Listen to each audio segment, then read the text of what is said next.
тобутҳои 6 муҳоҷири тоҷики фавтида дар вилояти Волгогради Русия субҳи 3 январ ба Тоҷикистон оварда шуд. тобутҳои онҳоро тариқи фурудгоҳи байналмилалии Душанбе овардаву ба наздиконашон супориданд. гуфта мешавад, ки ин муҳоҷирон бар асари заҳролудшавӣ дар як гармхонае дар вилояти Волгогради Русия ба ҳалокат расиданд. 4 нафари онҳо аз ноҳияи Вахш, 1 нафар аз ноҳияи Мир Саид Алии Ҳамадонӣ ва яке дигар аз ноҳияи Ҷайҳунӣ вилояти Хатлон буданд. 3 муҳоҷири фавтида Нуриддин, Қосимҷон ва Қобилҷон Файзиддиновҳо аз деҳаи наврафтори ҷамоати деҳоти ваҳдати ноҳияи Вахш аз як оила мебошанд. Комилҷон Файзиддинов падари 2 муҳоҷири ҷавони фавтида Қосимҷону Қобилҷон ва бародари Нуриддин сокинони ноҳияи Вахши вилояти Хатлон дар суҳбат бо Рӯзномаи Тоҷикистон гуфт, якеаш 1 сол ва дигараш наздики 2 сол шуда буд ки муҳоҷир буданд, вале ҳанӯз 2 моҳи пеш ба вилояти Волгоград барои кор рафтанд ва мутаассифона чунин воқеаи талхе рӯй дод.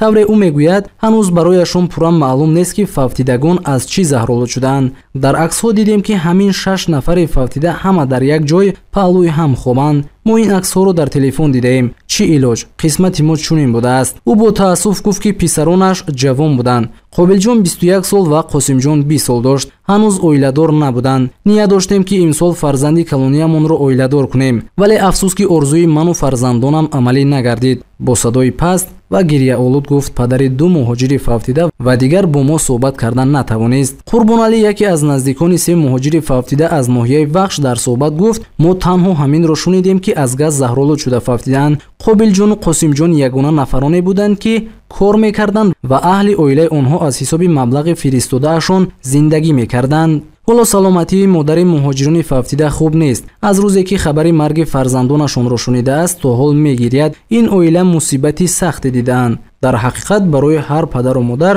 мусибат мушкил аст. якбора ҷасади беҷони 2 фарзанди ҷавонро аз муҳоҷират овардан мусибати сангине мебошад. фарзандони ҳанӯз дунё надидаву ҷавон, мегӯяд вай.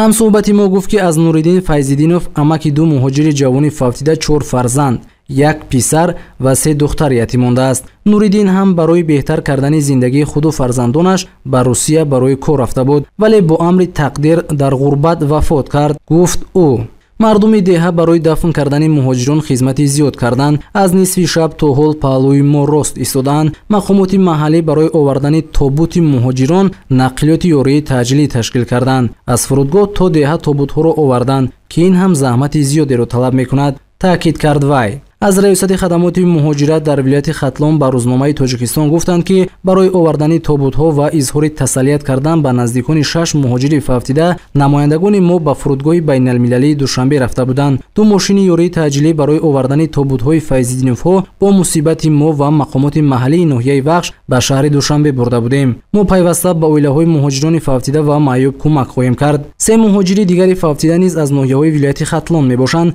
муҳаммадҷони Раҳмоналӣ сокини ноҳияи Мир Саид Алии Ҳамадонӣ, Идибек Саломов сокини ноҳияи Ҷайҳун ва Саид Акрам Кабудов сокини ноҳияи Вахш мебошанд. ин муҳоҷирон низ рӯзи 3 январи соли ҷорӣ ба хок супурда шуданд. мутаассифона ҳамасола аз Федератсияи Русия, кишвари асосии қабулкунандаи муҳоҷирони тоҷик, даҳҳо тобути ҳамватанони мо ба кишвар оварда мешавад. сабаби марги муҳоҷирони дар ғурбат фавтида гуногун гуфта мешавад. идораи Рӯзномаи Тоҷикистон ба наздикону оилаҳои муҳоҷирони фавтида таслияти амиқ арз намуда, ба онҳо таҳаммулпазирӣ ва шикебоӣ хоҳон аст.